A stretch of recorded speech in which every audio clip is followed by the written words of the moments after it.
Good morning, friends. How are you? Come on in. It's early. It's 6:30 a.m. Lola's snoring. She's had her breakfast. The dogs had their breakfast. They went back to sleep. So I want to get an early start. What are we making? Crustless cheesecake. Ooh, you heard me right. Come on in. Get your pen and paper if you want to write this down. I'm going to go over the ingredients. Now, I'm changing out a few of my ingredients to make it lower carb. And if you don't want to do that, I will give you the regular recipe. How's that sound? All right, let's get started. Why am I making crustless cheesecake? Well, because it's delicious. And well, I guess I should give you number 2. 1, it's delicious.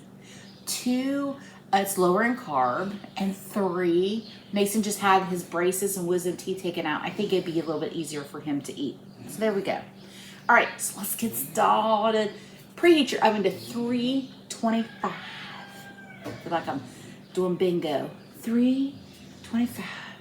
All right, 2 blocks of cream cheese softened. I put these out right before I went to bed last night, so they're nice and soft. Room temperature. So we've got that, and to that we are going to add. Now I want to make sure I get this in order. So we're going to add our sugar. Now it's 3/4 cups of sugar. So I'm using a sugar substitute. I'm using monk fruit. So this is where I'm making mine lower carb. If you don't want to do lower carb, use regular sugar. 3/4 cup of regular sugar right in on the cream cheese. And then to that, we are going to add flour. It's 2 tablespoons of flour. Now, here's where my substitution comes in. I'm going to try almond flour. Fingers crossed, lower in carb. We're going to see what happens. So if you don't want to use almond flour, just use regular flour, 2 tablespoons full. We're going to put that in. And then we are going to add 1/4 teaspoon of salt. Okay? Now I'm going to cream these together, and then we'll come back and add the rest of our ingredients. So I'm going to go mix this off camera because it's so loud, and I'll be right back. All right, we've got those ingredients. 2 blocks of cream cheese, 3/4 cup of sugar or sugar substitute of your choice, and then 1/4 teaspoon of salt, 2 tablespoons of flour, and I'm using almond flour. So there's that. Now we're going to add in 2 eggs. No, I'm sorry, 3 eggs. 3 eggs. Yeah. 1 cup of sour cream. I wouldn't use fat-free. This is probably not the place for it. Go with the full fat stuff.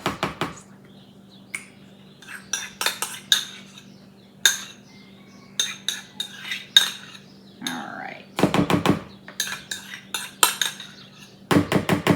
1 cup of sour cream is in. 1 teaspoon of vanilla.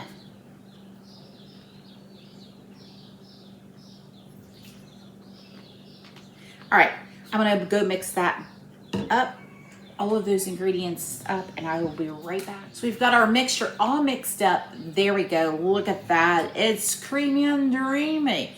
Now, you just need an 8-inch or 9-inch baking pan. Now, I've sprayed mine with a little bit of nonstick spray, and I suggest you do that too.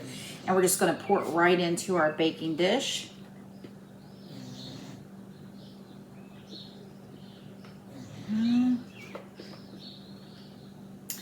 Now, the reason I wanted to start this so early is this is going to take almost 45 minutes to bake.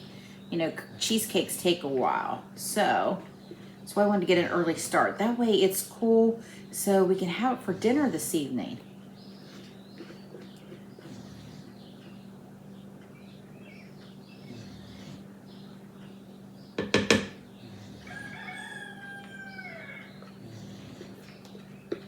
All that in there. There we go. Get it all spread out evenly in the pan. And look at that beauty here. All right, so like I said, we're going to put it in the oven for I'm not gonna put it in there for 325. We've got the oven set for 325. I don't think I've had enough coffee this morning. We're gonna set the timer for 45 minutes. You want it set. It's probably still gonna be a little jiggly like me. When it comes out, it's kind of when it's set. I'll give it 45 minutes and I'll come back and I'll show you what she looks like. 45 minutes is up. Here we go, friends. Look at that beautiful crustless cheesecake. Ooh, it smells divine in here. So I'm gonna let it cool on the counter for a while, and then once it's cool enough, I'm gonna put it in the fridge to cool. And then stay tuned. I'm gonna come back this evening when we have it for dinner, and let's do a taste test. Now, it's a perfect blank canvas for you to do whatever you would like. So you could add some strawberries, some fresh berries. You could add some cherry pie filling, blueberry pie filling. Actually, that's one of Brock's favorite is blueberry topping. I'm going to leave it plain. And that's how we are going to have it today, because I want to try it to see how it is just standalone. You could add some graham cracker crumbs on top. You could do whatever you want. This is your blank canvas. You could dress her up and take her out however you like. All right, I'm gonna go for now. I'll be back this evening when we have it for dinner, and I'll see you later. The cheesecake has set up. There it is. Now some pieces are missing because my mom was here and I sent some home with her. So here it is, crustless, low carb cheesecake. Now my version's low carb, but I gave you options to make it the normal way. And I'm sure you could even make a crust and use the same recipe with the crust. I left her naked, so you could decide what you want to top it with. I'm going to eat it just like this. Why not? Let's give it a taste.